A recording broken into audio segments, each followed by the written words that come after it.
सर्दी का कहर जारी है। हिसार में सबसे कम 4.4 डिग्री सेल्सियस रहा तापमान। मौसम विभाग ने कई जिलों में येलो अलर्ट और ऑरेंज अलर्ट किया जारी।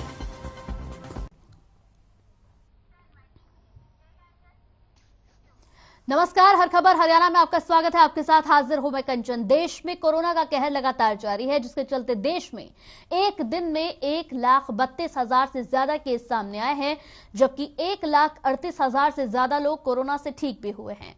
वहीं कोरोना से एक दिन में 314 लोगों की मौत हुई है।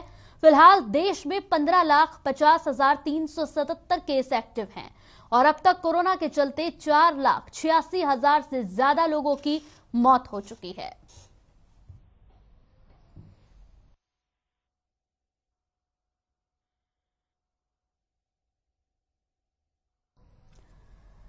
तो देश में 1,32,000 से ज्यादा केस सामने आए हैं। अब तक 1,38,000 से ज्यादा लोग ठीक भी हुए हैं। 314 लोगों की कोरोना से मौत हुई है। देश में 15,50,377 केस अभी भी एक्टिव हैं। 4,86,000 से ज्यादा लोगों की मौत हो चुकी है।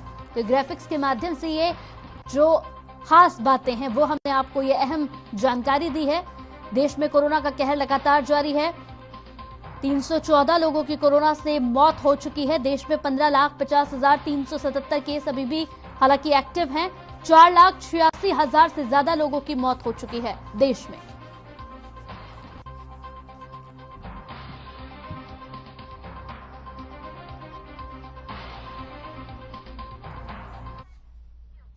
तो वही हरियाणा में एक दिन में कोरोना के 9,000 से ज्यादा मामले सामने आए हैं, जबकि 3,000 से ज्यादा लोग कोरोना से ठीक भी हुए हैं।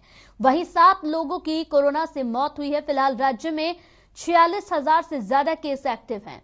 वहीं जिलेवार कोरोना के आंकड़ों पर नजर डाल दें तो गुरुग्राम में 3,300 यहां पर 49 केस सामने आए हैं और फरीदाबाद में 1,764 मामले, जबकि हिसार में 262, सोनीपत में 403 केस मिले हैं। वहीं करनाल की बात करें तो 379, पानीपत में 271, पंचकुला में 510, अंबाला में 522। तो ये आंकड़े हैं।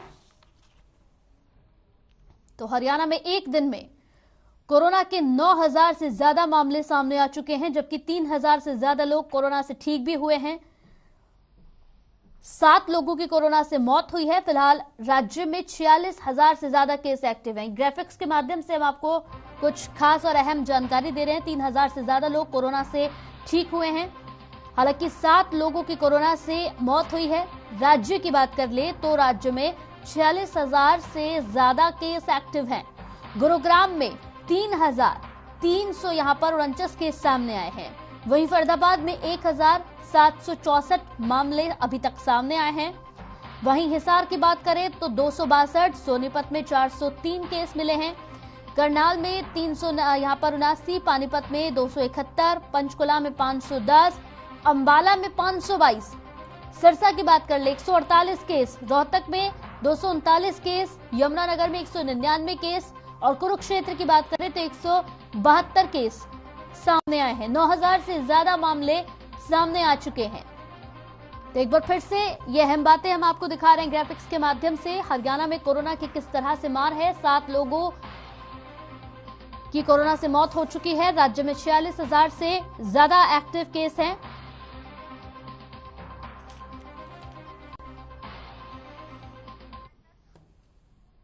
तो गुरुग्राम में लगातार बढ़ते कोरोना संक्रमण, चीफ मेडिकल अधिकारी का बयान यहां पर सामने आया है। कहा है कि कोरोना संक्रमण को सर्दी, खांसी और फीवर समझने की भूल न करें। तेजी से फैल रहे संक्रमण से मौत का आंकड़ा भी बढ़ सकता है।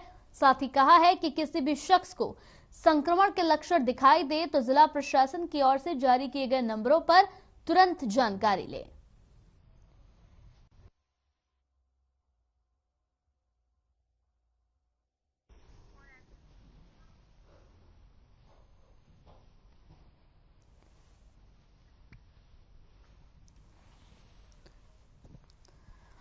तो कोरोना का कहर किस तरह से जारी है और यहां पर लगातार जो बयान है वो भी सामने आ रहे हैं।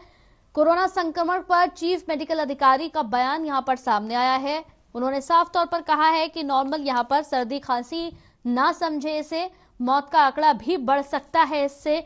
साथ ही साथ उन्होंने ये भी कहा है कि बेहद जरूरी है सोशल डिस्टेंसिंग का पालन करना, लेकिन उसके बावजूद भी लोग लापरवाह नजर आ रहे हैं।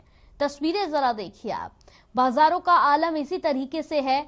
लोगों को कोरोना का कोई खौफ, कोई डर यहां पर अभी भी नहीं है, जबकि बार बार लोगों को चिताया जा रहा है, उन्हें समझाया जा रहा है। और हम खुद यहां पर टेलीविजन के माध्यम से भी लोगों को ये समझाने का प्रयास कर रहे हैं। लगातार न्यूज के जरिए हम लोगों तक पहुंचने की पूरी कोशिश कर रहे हैं और लोगों को ये समझाने का प्रयास कर रहे हैं कि आपको कोरोना को हल्के में नहीं लेना है। लगातार कोरोना के केसेस बढ़ रहे हैं और आपके लिए बेहद जरूरी है कि आप मास्क का इस्तेमाल जरूर करें।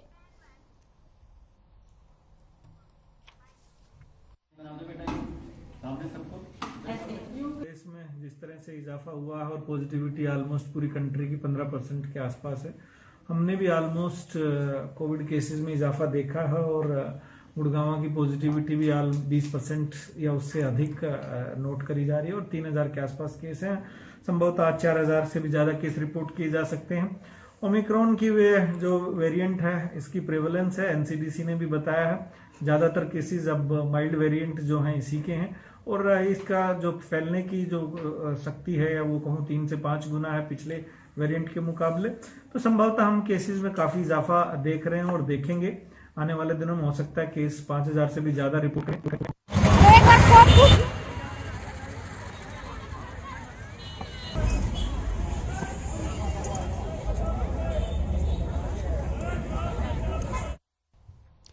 वहीं गुरुग्राम में सरकारी डीएसटी कॉलेज की तस्वीर बदलने लगी है। दरअसल पिछले काफी समय से सबसे पुराने इस सरकारी कॉलेज के अंदर सुरक्षा के भी यहां पर कई बड़े सवाल उठते हैं, लेकिन अब कॉलेज के अंदर पुलिस बूथ बनाया गया है। वहीं दूसरे लोगों की एंट्री पर बैन लगा दिया गया है। इसके साथ ही स्टूडेंट भी यहां पर आई कार्ड दिखाकर ही कॉलेज के अंदर प्रवेश कर पाएंगे।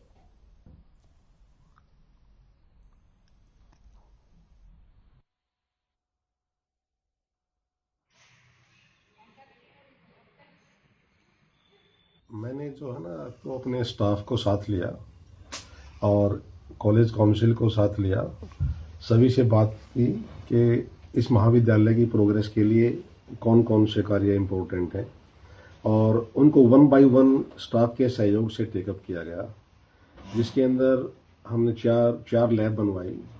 ज्योग्राफी लैब डिजिटल लैब है, साइकोलॉजी लैब है वो भी डिजिटल है, और language lab Hindi Sanskrit lab जो किसी भी महाविद्यालय के अंदर नहीं है, हमने वो भी इसके अंदर स्टेप। तो हरियाणा का लंदन कहे जाने वाले ऐतिहासिक पीतल नगरी रेवाड़ी की सूरत जल्द ही बदलने वाली है। शहर का सौंदर्यीकरण करने की मुहिम अब जिला प्रशासन द्वारा चलाई गई है, जिसमें कमेटियां बनाकर शहर की ऐतिहासिक धरोहर और तालाबों का सर्वे किया जा रहा है। आपको बता दें कि ये तालाब रेवाड़ी के शासक राव राम सिंह ने पानी की भारी कमी को देखते हुए बनवाना शुरू किया था, लेकिन युद्ध में लड़ते हुए शहीद होने से यहां पर किए गए कार्य रुक गए। उसके बाद इस तालाब का शुभारंभ नए सिरे से राव तेज सिंह ने अपने शासनकाल में सन 1772 में फिर से शुरू किया और सन 1775 और 76 में यहां पर बेशुमार धन लगाकर इस काम को पूरा किया गया। हालांकि एक बार फिर से यहां पर ये तरस रहा है ताकि इसकी तरफ कोई ध्यान दे और उसके बाद एक बार फिर से इसके काम को शुरू यहां पर किया जा सके।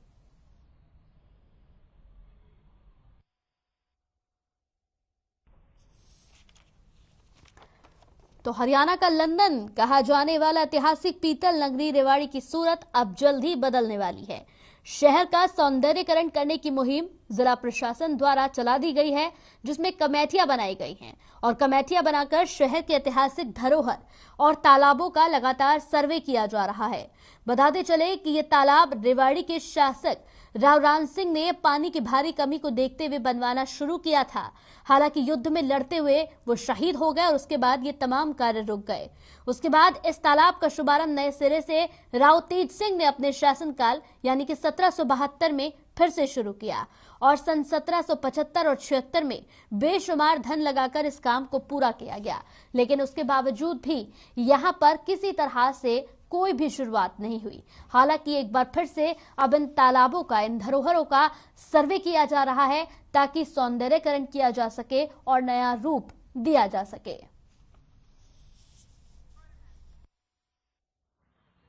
आज राज्य सरकार की ओर से तालाबों के जीर्णोद्धार के लिए एक बैठक हुई थी वीडियो कॉन्फ्रेंस के माध्यम से, और हमारे ज़िले में भी इस प्रकार के 1000 से अधिक तालाब हैं और उनकी हमने मैपिंग कर ली है और उनको यूनिक आईडी दे दिया है।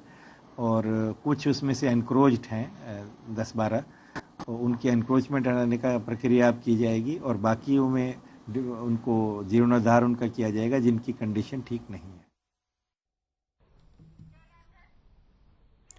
तो रतिया में यूरिया को लेकर मारामारी, किसानों ने यहां पर एक बार फिर से हल्ला बोल दिया है। मौके पर पहुंची कृषि विभाग की टीम, यूरिया को लेकर कृषि विभाग की टीम ने दुकानों पर यहां छापेमारी भी शुरू कर दी और अपनी निगरानी में किसानों को यूरिया का वितरण करवाया।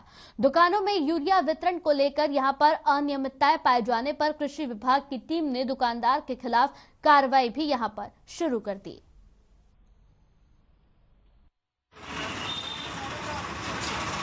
यहाँ प्रकाश केमिकल पे शिकायत मिली थी किसानों द्वारा भी, ये जो है ना यूरिया देने से मना कर रहा है। उसके बाद हमारे स्टाफ ने आके जब चेक किया, इन्होंने कहा यूरिया अभी आई नहीं है। जब स्टाफ ने चेक कराया तो उन्हें तो स्टॉक बोर्ड पे यूरिया का लिखा हुआ था और उसके स्टाफ के आने के बाद 30 बैग की पर्ची कट चुकी थी। 470 बैग स्टॉक में थे। वो 470 बैग आके मेरे स्टाफ ने अपनी निगरानी में बंटवा दिए और इसके टोटल 1600 बैग आने हैं। 200 बैग इसके पास आने हैं, बाकी 500 किसान सेवा केंद्र, 200 सतगुरु एग्रीकल्चर, 100 रहमत खेती और 100 अन्नपूर्णा। ये बैग अभी पीछे से चले हुए हैं, रास्ते में आने हैं। 200 बैग इसके पास भी आने हैं।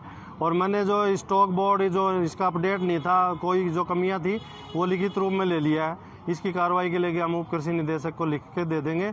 आज सुबह 11 बजे पाल सिंह और सुखदीप सिंह जो हमारे किसान हैं रतिया के, वो प्रकाश केमिकल पर आए। उन्होंने आकर पूछा कि हमें यूरिया चाहिए। हमें पता चला है कि आपके यूरिया आई हुई है। उन्होंने साफ मना कर दिया, बोले हमारे पास कोई यूरिया नहीं है। उसके बाद उन्होंने मेरे को फ़ोन किया तो मैं मौके पर पहुंचा और मैंने संदीप जी को फ़ोन किया। संदीप जी भी जहां पर आए, जब संदीप जी मौके पर आए तो ना तो कोई, उन्होंने बाहर कोई बोर्ड लगाया हुआ था अभी हमारे पास इतना स्टॉक है, स्टॉक बोर्ड नहीं लिखा हुआ था। जब संदीप जी ने पूछा कि जब हमें, तो उसी टाइम कह रहे थे कि हमारे पास कोई यूरिया का गट्टा नहीं है। संदीप जी आए तो उन्होंने उनकी पूरी मशीन और इसका रिकॉर्ड चेक किया तो 470 बैग मौके पर पाए गए। तो फिर संदीप जी को हमने लिखित रूप में ये शिकायत दे दी है। चलिए यहाँ रुकते एक छोटे से ब्रेक के लिए, जल्द हाजिर होंगे कुछ और खबरों के साथ।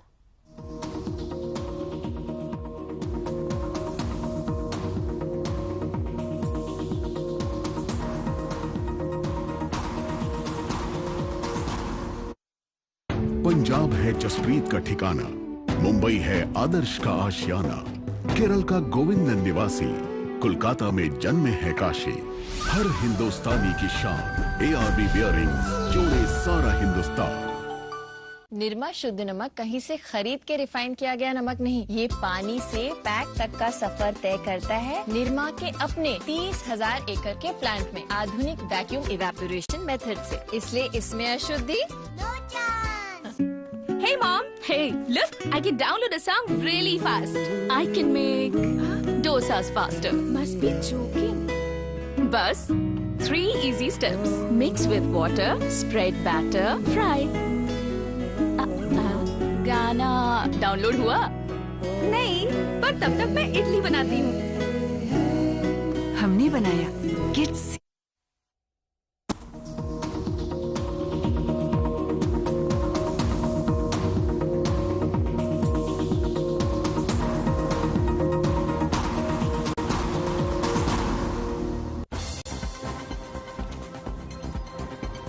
सीएम मनोहर लाल ने यमुनानगर के आदिबद्री क्षेत्र का किया दौरा। सरस्वती नदी पर बांध बनाने को लेकर हरियाणा और हिमाचल के सीएम करेंगे MOU साइन।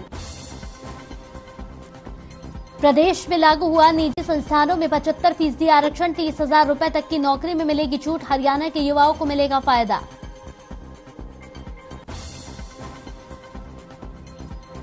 गुरुग्राम में भूमाफियाओं ने डीटीपीआई टीम पर किया जानलेवा हमला। अवैध कंस्ट्रक्शन के अंदर ही इन्वर्टर में लगाई आग। अवैध कॉलोनी पर कार्रवाई करने पहुंची थी टीम। हरियाणा में कोरोना का कहर जारी। पिछले 24 घंटे में 5000 से ज्यादा मामले आए सामने, जबकि 7 लोगों की हुई मौत। 3000 से ज्यादा लोग कोरोना से हुए ठीक। राज्य में 41,000 से ज्यादा एक्टिव केस। एनसीआर की हवा हुई जहरीली। दिल्ली में 301 तो नोएडा का AQI पहुंचा 309, जबकि गुरुग्राम में 204 दर्ज किया गया AQI। और हरियाणा में ठंड का कहर लगातार जारी। हिसार में सबसे कम 4.4 डिग्री सेल्सियस रहा तापमान। मौसम विभाग ने कई जिलों में येलो और ऑरेंज अलर्ट किया जारी। ब्रेक के बाद स्वागत है आपका। तो फरीदाबाद के यहां पर सुरूरपुर इंडस्ट्रियल एरिया में जूता फैक्ट्री में देर रात भीषण आग लग गई। आग लगने की सूचना मिलने पर देर रात से ही मौके पर पहुंची पुलिस ने बताया कि कंपनी में आग लगने से करोड़ों का नुकसान हो गया है और 70 से 80 दमकल की गाड़ियां आग बुझाने में यहां पर लगातार जुटी हुई हैं। साथ ही उन्होंने बताया कि हादसे के वक्त 10 से 15 आदमी मौके पर थे, जो सभी सुरक्षित बाहर आ चुके हैं।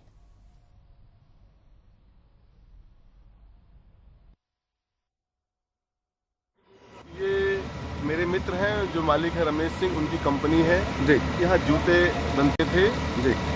और रात्रि जो सूचना मिली, मेरे को जैसे जानकारी मिली, रात्रि 10 बजे के आसपास में किसी शॉर्ट सर्किट के द्वारा जी आग इसमें चिंगारी लगी। उसके ऊपरी फ्लोर में जी ऊपरी फ्लोर से इसका आग जो चली और पूरे तीनों फ्लोर बेसमेंट वगैरह में इसकी आग पहुंच गई, क्योंकि अत्यंत ज्वलनशील पदार्थ होते हैं, रबड़ प्लास्टिक के कंपोनेंट वगैरह होते हैं इसमें जी। उसकी वजह से आग ये पूरी बिल्डिंग को पूरा कवर कर लिया जी। अभी हम लोग मौके पर आए हैं, देख आग अभी बुझ तो चुकी है पूरी तरह से, अभी नहीं वहाँ पर बिल्डिंग पूरी तरह क्षतिग्रस्त हो गई। ये रात को करीब 10:15 बजे करीब सूचना प्राप्त हुई कि अब सरूरपुर फैक्ट्री एरिया में प्लॉट नंबर 32 गली नंबर 6 सरूरपुर में जूते की फैक्ट्री है, क्वालिटी फुटवेयर इंडस्ट्रीज के नाम से जी।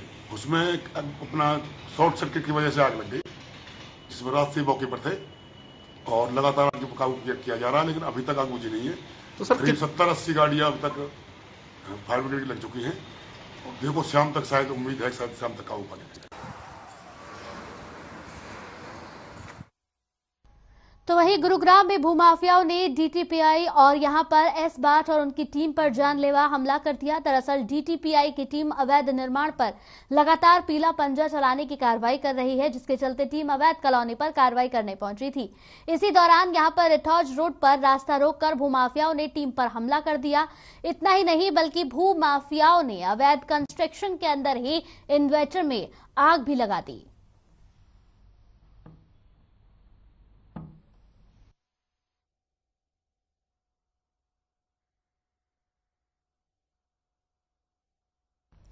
वहीं अब बात करेंगे पानीपत की। पानीपत शहर में क्लिनिक चलाने वाले डॉक्टर को यहां साइबर ठगों ने अपना शिकार बना लिया।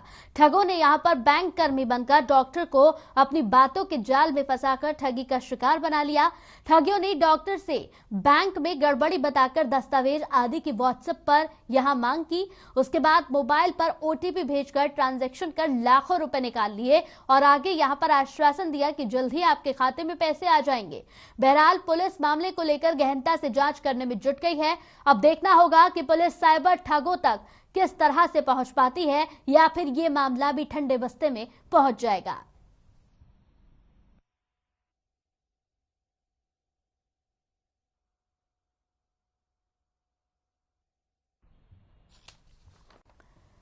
तो पानीपत शहर की ये पूरी खबर है, जहां पानीपत शहर में क्लिनिक चलाने वाले डॉक्टर को यहां पर साइबर ठगों ने अपना शिकार बना लिया।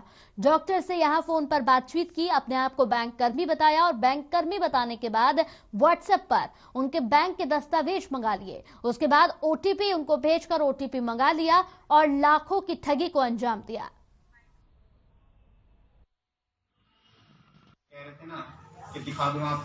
कल हमें एक कंप्लेंट मिली थी राकीब अली वासी महादेव कॉलोनी की तरफ से कि उसके साथ साइबर फ्रॉड हुआ है। उसने करीब 5-6 ट्रांजैक्शन की है 9 तारीख से लेकर 14 तारीख तक। तो हमारे SP साहब की तरफ से भी काफ़ी ट्विटर और ऑनलाइन या अखबारों में भी काफ़ी सूचना दी जाती है कि इनके ठगी इसके चक्करों में ना पड़े। तो उसने करीब 2.5 लाख रुपए साइबर फ्रॉड में अपने गवा दिए हैं। कहने और गाड़ी भी बता रहे हैं गिरवी रख दी उन्होंने से। हाँ, वो उसके बयान के अकॉर्डिंग उसने बताया कि मैंने गिरवी रख के दिया है उसको। जहाँ से वो ट्रांसफ़र करवाता था दुकान से पैसे, उन्होंने भी उसको हिदायत दी थी कि पैसे ना भेजे, लेकिन उसने उनकी बातों को भी इग्नोर किया और पैसे फिर भी। तो यमुनानगर में स्नैचिंग के मामलों पर रोक लगाने के लिए एक सीआईए की टीम लगातार आरोपियों को यहां पर पकड़ रही है और इसी कड़ी में अब सीआईए ने स्नैचिंग मामले में एक आरोपी को गिरफ्तार भी किया है। आरोपी से चोरी की 3 मोटरसाइकिल भी बरामद की है। बता दें कि आरोपी ने अब तक कुल 7 वारदातों का खुलासा किया है। फिलहाल आरोपी को कोर्ट में पेश कर न्यायिक हिरासत में भेज दिया गया।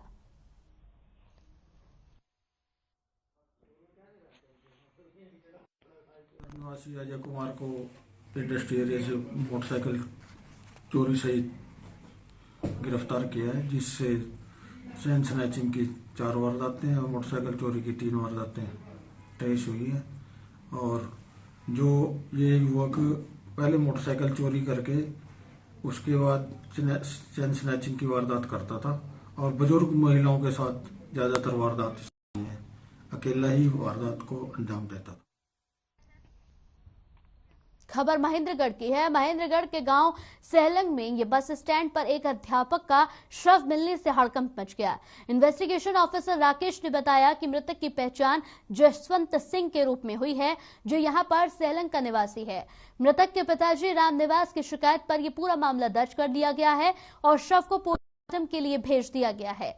साथ ही पुलिस इस पूरे मामले को गहनता से देख रही है और पुलिस का कहना है कि बहुत जल्द इस पूरे मामले का खुलासा हो जाएगा।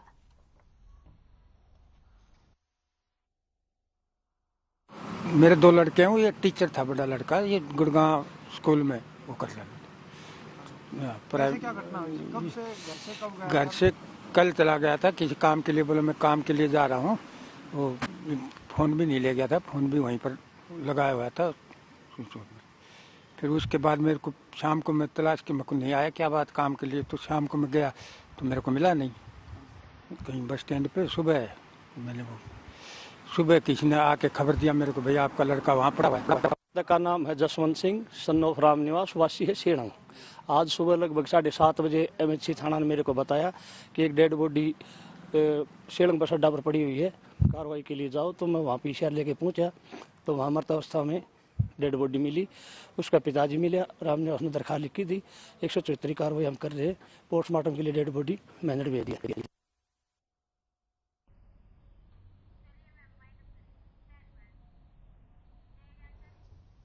चलिए इसी के साथ बुलेटिन में मेरे साथ इतना ही। नमस्कार।